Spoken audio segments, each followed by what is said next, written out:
আজি মই সিদ্ধান্ত ল'ব লাগিব যে মোৰ জীৱনটো মৰমৰ নে মোৰ কৰ্মক্ষেত্ৰ মোৰ মানুহখিনি মৰমৰ। মোক হয়তো মাৰি পেলাব হিমন্ত বিশ্ব শৰ্মাই। এইটো এটা নতুন ষড়যন্ত্ৰ। তেওঁৰ সহ্য হোৱা নাই যে বলিষ্ঠভাৱে দুখত থকা নিষ্পেষিত লোকসকলৰ পক্ষে কোনোবা থিয় হওক। তেওঁ সহ্য কৰিব নোৱাৰে যে মিলাপ প্ৰীতিৰে মানুহখিনিক আগবঢ়াই লৈ যোৱাৰ ক্ষেত্ৰত মানুহক কৰা মৰম। মোক যে ধুবুৰীত যে পৃথিৱীৰ ভিতৰত ৰেকৰ্ড সংখ্যক ভোটে যে মোক যে জিকালে, অকল মুছলমানে ভোট দিলে মই 15 লাখ ভোট পাব নোৱাৰো আৰু 10 লাখতকৈ বেছি ভোটত জিকিব নোৱাৰো। তেওঁ এতিয়া মুখ্যমন্ত্ৰী হৈ আছে হিমন্ত বিশ্ব। হিমন্ত বিশ্ব শৰ্মাই গম পাইছে যে মোক সকলো শ্ৰেণীৰ ৰাইজে গ্ৰহণ কৰিছে। কোচ ৰাজবংশী লোক কওক, বঙালী হিন্দু মানুহৰ কথা কওক, জনজাতি লোক কওক, অজনজাতি লোক কওক, ৰাভা সম্প্ৰদায়ৰ লোক কওক, ধুবুৰী লোকসভা সমষ্টিত যিমান সংখ্যক কমিউনিটি আছে, এই সকলোবিলাক কমিউনিটিয়ে মোক ভোট নিদিলে ইমানখিনি ভোটত মই জিকিব নোৱাৰিলোহেঁতেন। আৰু যিদিনাৰ পৰা ৰেকৰ্ড সংখ্যক ভোটত পৃথিৱী বিখ্যাত হিচাপে মই জিকিলো, তেতিয়াই তেওঁ মোৰ ওপৰত বেছি শত্ৰু হৈ আহে। এই শত্ৰুতা পুৰাবৰ কাৰণে জীৱনটোকে মাৰি দিবলৈ বিচাৰিলে। মই এবাৰ নহয়, দুবাৰ নহয়, 3বাৰ নহয়, 4বাৰ নহয়, 5বাৰ বিধায়ক হৈছো। এবাৰ নহয়, দুবাৰ নহয়, 3বাৰকৈ মই মন্ত্ৰী হৈছো। এতিয়া মই সংসদ, মোৰ ঘৰত মোক বিভিন্ন ধৰণে 4বাৰকৈ মোক এটেক কৰিছে। মোৰ এস্কৰ্ট আছিলে, হিমন্ত বিশ্ব শৰ্মাই মোৰ এস্কৰ্টখন কাটি দিলে আৰু কাটি দি স্পীকাৰ লোকসভাৰ অধ্যক্ষও তেখেতক ক'লে যে বিভিন্ন পুলিচৰ ৰিপৰ্টত দেখা গৈছিল যে তেওঁক এটেক কৰিব। মোক জীৱনটো কিয় মাৰিবলৈ বিচাৰিছে? এইকাৰণে মাৰিব বিচাৰিছে, সাহসেৰে যদি আমি কংগ্ৰেছ দল আমি থিয় হওঁ, এই যাবগৈ, সেই কথা তেওঁ গম পাইছে। সিদ্ধান্ত ল'ব লাগিব যে মই সাহসেৰে আপোনালোকৰ লগত থাকিম নে ভয়ত দেখুওৱা হৈ মই ডকাইতিৰ কাৰণে ঘৰত সোমাই যাম। মই সিদ্ধান্ত ল'ব লাগিব। আজি যে মোক এটেক কৰিব, সেই কথাটো এছপি ডাঙৰীয়াই জানে। আজি যে মোক এটেক কৰিব, ইয়াৰ অচিয়ে জানে। 10 মিনিট আগত অচিৰ লগত কথা পাতোতে অচিয়ে কৈছে যে মই তিনিআলিত আছো, তাত কোনোবা মানুহ আছে, মই এটেক কৰি যাম। তাৰ পাছত অচিয়ে এই মানুহসকলক এনকাৰেজ কৰি বেলেগ এটা ঠাইত আহি পেলাই উপস্থিত হলহি। আৰে ভাই, ৰকিবুল ওচৰত যিদিনালৈকে তোমালোকে জীৱন্ত মাৰি দিবলৈ নোৱাৰিবা, উশাহ নিশাহ লোৱাকৈ তোমালোকে মাৰিব নোৱাৰিবা, সেই দিনলৈকে মই মানুহৰ মাজত থাকিম, সাহসেৰে আপোনালোকক মই সহায় কৰিম, আপোনালোকৰ মাজত থাকিম, কোনো ভয়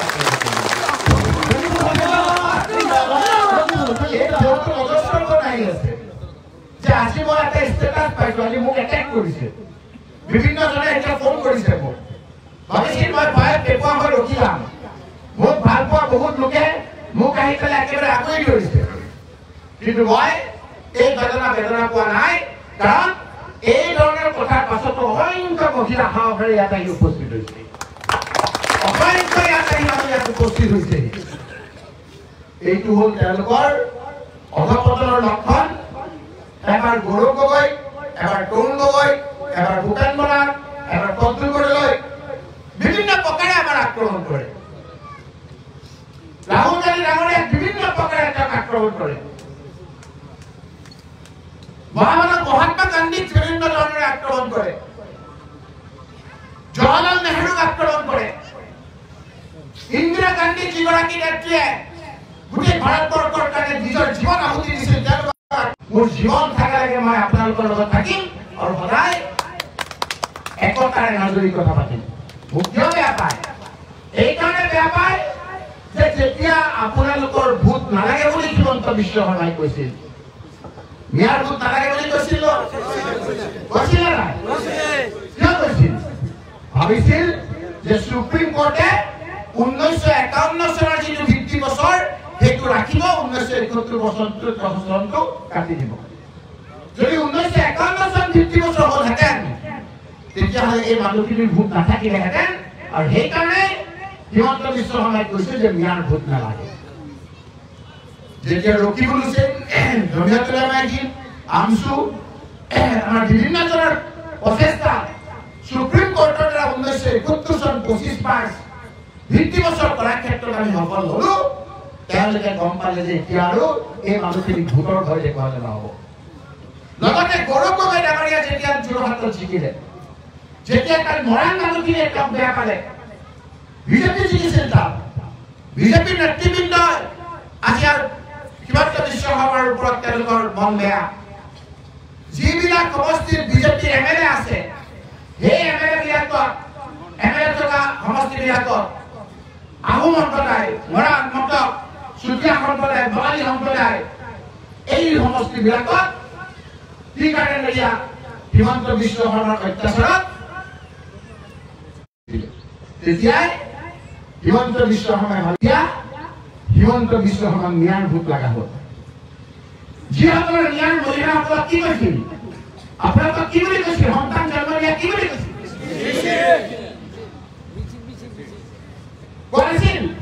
মহিলাক অপমান কৰিছিল মানুহক মাৰি ঘৰ ভাঙি মৰা মানুহটোক গুলিয়াই তাৰ পৰা জপিয়াই পঞ্চাশী আনন্দ কৰা এনকাৰেজ কৰিছিল নাই এই লোকসকলৰ কাৰণে মই যুঁজাৰ কাৰণে এই নিষ্পালিত লোকসকলৰ কাৰণে মই যুঁজাৰ কাৰণে আজি মোক জীৱন্ত মাৰি দিবলৈ ওলাইছে কোনে মাৰিছে জ্বলন্তভাৱে আজি পুলিচৰ হাত দিছে মোক চিকিউৰিটি দিয়া পুলিচৰ হাত দিছে এতিয়াও এছপিয়ে কৈ দিব যে এইটো বেলেগৰ অফেন্স আমি ডায়েৰীত এইসকলৰ নাম লিখি ৰাখিছো মনত ৰাখক এছপি হওক বা যোনেই নহওক এইসকলৰ নাম আমি লিখি ৰাখিছো এটা সময়ত এটাকৈ বিচাৰ হ'ব আপোনালোকক কৈ আছো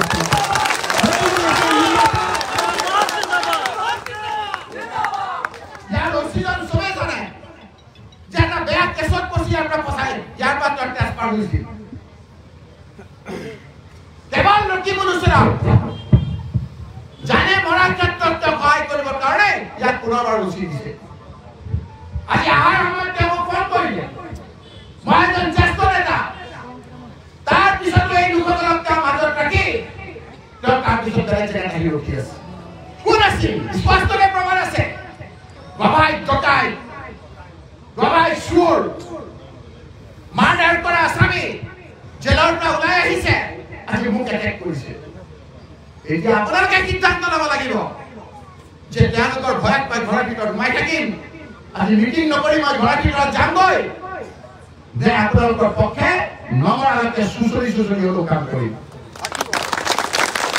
মই আপোনালোকৰ মাজত ফুৰি ঘোষণা দিব আহিছো সাহসেৰে ওলাই আহক সকলো আজি মহিলাসকলক ধন্যবাদ জনাম যে আপোনালোকে সাহসেৰে ওলাই আহিছে বয়োজ্যেষ্ঠ লোকসকলক ধন্যবাদ জনাম সাহসেৰে ওলাই আহিছে মই কেইদিনমানৰ কাৰণে অলপ বাহিৰলৈ যাম উমৰা হজলৈ যাম উমৰা হজৰ অহাৰ পাছত মই ইয়াত আপোনালোকৰ ওচৰত ডাঙৰ সভা কৰিম ইয়াৰ জেগা সোমকাৰ দি হিমন্ত বিশ্ব শৰ্মাৰ পতন অনিবাৰ্য আজিৰ তাৰিখৰ পিছত কোনো শক্তিয়ে হিমন্ত বিশ্ব শৰ্মাক ৰাখিব নোৱাৰে বা আপোনালোকক কথা দিব হিমন্ত বিশ্ব শৰ্মাৰ কুকৰ্মৰ বিষয়ে এটাকৈ মই ৰাইজৰ ওচৰত দাখিল কৰিম যি ৰাখি তেওঁ বহু ক্ষেত্ৰত এই খোজ আগুৱাই পিছুৱাই আছে তৰুণদলে আক্ৰমণ কৰা যি তৰুণদলে হাতত ধৰি তোমাক আজি বিধায়ক বনাইছিল যি কংগ্ৰেছে তোমাক মন্ত্ৰী বনাইছিল যি তৰুণদলে তোমাৰ অপকৰ্মবিলাক নেওচি সোনিয়া গান্ধী পৰ্যন্ত কথা নুশুনি তোমাক মন্ত্ৰী ৰাখিছিল এদিন আহি সকলো জানিছিলো যে সোনিয়া গান্ধীয়ে হিমন্ত বিশ্ব শৰ্মাৰ ৰকিবুল হুছেইনক ড্ৰপ কৰিবলৈ কৈছিল সেই সিদ্ধান্ততে নেতাগৰাকীৰ কথা তৰুণ গগৈ মানা নাছিল তৰুণ গগৈ কৈছিল যে অসমত মুখ চলাবলৈ দিয়ক সোনিয়া গান্ধী ডাঙৰীয়াই ক'ব পৰা মানুহ অসমত এজনে আছিল সেই সময়ত হিমন্ত বিশ্ব শৰ্মাক মন্ত্ৰী হিচাপে ৰখাৰ ক্ষেত্ৰত তৰুণ গগৈ ডাঙৰীয়াই যি পদক্ষেপ লৈছিল সেই কথা আজি এই হাই পাঠশালা লোকসকলে পাহৰি গৈছে সেইদিনাই যদি মুখ্যমন্ত্ৰীৰ পৰা আঁতৰাই দিলেহেঁতেন আজি তেওঁ মুখ্যমন্ত্ৰী হ'ব নোৱাৰিলেহেঁতেন সেইকাৰণে ৰাইজ আজি আপোনালোকক আমি ইয়াৰ পিছত বাৰু এখন মিটিং কৰি আমি সিদ্ধান্ত ল'ম পৰৱৰ্তী পদক্ষেপ এই লোকসকল যিসকলে ফুকলীয়া হিমন্ত বিশ্ব শৰ্মাই খেলি আছে এইবিলাকলৈ চিন্তা নকৰিব অহা বিধানসভা নিৰ্বাচনত এই নতুন সামগ্ৰী সমষ্টিত অসমৰ ভিতৰত একমাত্ৰ ভোটত কংগ্ৰেছ পাৰ্টি জিকিব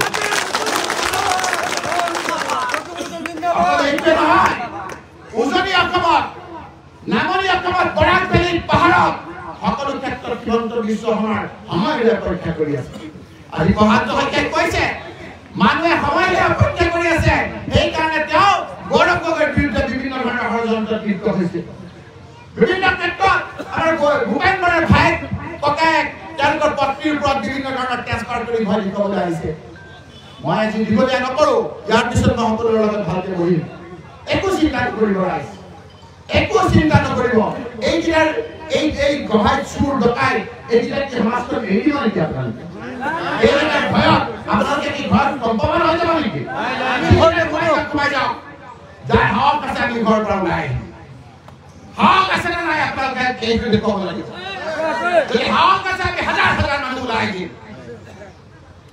যি মানুহে আমাক বিভিন্ন ধৰণৰ অপমান কৰে যি ধৰণে আমাক বিভিন্ন ধৰণেৰে আজি আমাক মানুহক অপমান কৰিছে হয় আজি মানুহক এটা আৱেগ হ'বই আজি হিমন্ত বিশ্ব শৰ্মাৰ কাৰণে আজি আমি জিকিম বিজেপিক মানুহে যিমান বেয়া পাইছে হিমন্ত বিশ্ব শৰ্মাক তাতকৈ বেছি বেয়া পাইছে আজি ঝাৰখণ্ডত যদি বিজেপি এনেকৈ নাহাৰিলেহেঁতেন যদি হিমন্ত বিশ্ব শৰ্মাই উৎপাত কৰিলেহেঁতেন তাত শিবু শিৱদাৰ পুত্ৰ হেমন্ত সোৰেন ডাঙৰীয়া যিদৰে ব্যক্তিগতভাৱে আক্ৰমণ কৰি এজন দলিত লোকক অপমান কৰিলে তাৰ কাৰণে আজি এনেধৰণৰ এটা অৱস্থা হ'ল তুমি ৰকিবুল হুছেইনৰ ৰাজনীতিটো কৰিছা হিমন্ত বিশ্ব শৰ্মা এটা ঐতিহাসিক আনন্দ পাইছা এইটোৱে তোমাৰ কাম হ'ব মানুহে মৰম কৰে কিমান তুমি নাজানা কাৰণ আমি মানুহৰ মাজত আছো মানুহৰ ৪০ লাখ মহিলাৰ পঞ্চায়তৰ ছেক্ৰেটাৰী চাৰ্টিফিকেটখন যেতিয়া হাইকোৰ্টত দাখল কৰি দিছিল যেতিয়া ৪৮ লাখ মহিলাৰ নাগৰিকত্ব লেখা নাজৰা ৰাখিছিল যেতিয়া আমি ভয় খাইছিলো ৪৮ লাখ মহিলা মানে তেওঁলোকৰ ল'ৰা ছোৱালীৰ সৈতে কিমান হ'ব আপোনালোকে চাওক তেতিয়া সুপ্ৰিম কোৰ্টলৈকে ৰকিবুল হুছেইন দৌৰি গৈছিল গোৱালপাৰাৰ বেলিকা মাৰাক বুলি এগৰাকী গাৰো সম্প্ৰদায়ৰ মহিলা বানঞ্জয় ৰাভা বুলি এজন ৰাভা সম্প্ৰদায়ৰ যুৱক ৰঞ্জিত দাস বুলি এজন বঙালী সম্প্ৰদায়ৰ যুৱক তেওঁলোকক লগত লৈ সুপ্ৰিম কোৰ্টত কেছ কৰি সুপ্ৰিম কোৰ্টৰ যোগেদি ৪৮টা মহিলাৰ যিখন চাৰ্টিফিকেট পঞ্চায়তৰ চাৰ্টিফিকেট যি মহিলা নিজৰ বাপেকৰ ঘৰৰ পৰা গিৰিয়েকৰ ঘৰলৈ দিয়া হোৱাৰ সময়ত লিংক চাৰ্টিফিকেট হিচাপে পঞ্চায়তৰ ছেক্ৰেটাৰী চাৰ্টিফিকেট দিয়ে হাইকোৰ্টে যিখন নাকচ কৰি দিছিল আমি এই লোকসকলৰ দ্বাৰা কেছ কৰি আমি সুপ্ৰিম কোৰ্টৰ পৰা সেইখন বৈধতা আনি আজি নিশ্চিত বিপদৰ পৰা এই মহিলাসকলক আমি সহায় কৰিছিলোঁ সেইটোতে হিমন্ত বিশ্ব শৰ্মা খুব সেইকাৰণে ৰাইজ আজি আমি আপোনালোকৰ ওচৰলৈ আহিছোঁ বহুত সাংবাদিক বন্ধুসকলো এতিয়া আহিছে ভাবিছোঁ ৰকিবুল হুছেইন মৰি গ'ল নেকি সেইকাৰণে খবৰ ল'বলৈ বোধ আহিছে ৰকিবুল হুছেইনক ইমান সোনকালে মাৰিব নোৱাৰে আল্লাহৰো মোৰ আছে আল্লাহৰো হাতখন আছে ভগৱানৰো আছে